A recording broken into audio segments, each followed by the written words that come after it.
Welcome back. I want to bring in Dr. Jennifer Thomas now, clinical psychologist from Sutter Health. And we wanted you to come in and chat with folks because with this 24-hour news cycle and with these horrific images and this terrible tragedy, it can really be overwhelming.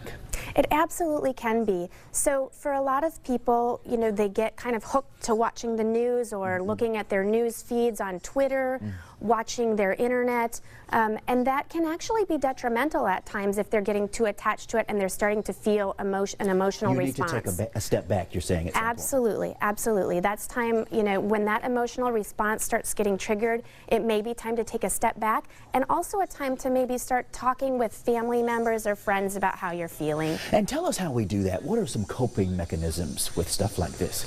So some coping mechanisms would be, like we talked about, possibly turning off the electronics, speaking with family, staying close to family and friends, those people that you care about.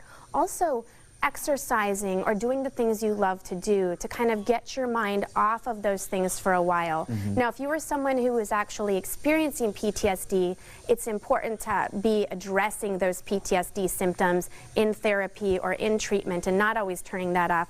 But for the people that are just getting really attached to those, the immediate involvement of what's going on and feeling that really big emotional response, it can be really useful to set yourself aside, go do some things that are fun, speak with your family, process how you're feeling. Try to understand that this is not an everyday thing. We do not live in this world of constant trauma, and so it can feel that way sometimes. It can, right? When we're inundated with messages of how this attack happened, that attack happened, people do feel like they're living in a very, you know, they may be very fearful. Yes. And we need to really take a look at what's going on around us on a daily basis. And really, these experiences do not happen as often as people may think.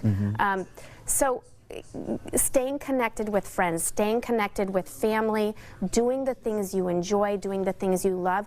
And if you are actually having a strong emotional response and not able to deal with this, then that's the time to seek help. And that would be the time where I would want someone to go in and look at whether they need to see a therapist, and they can always get evaluated. And we do that kind of evaluation all the time at Sutter.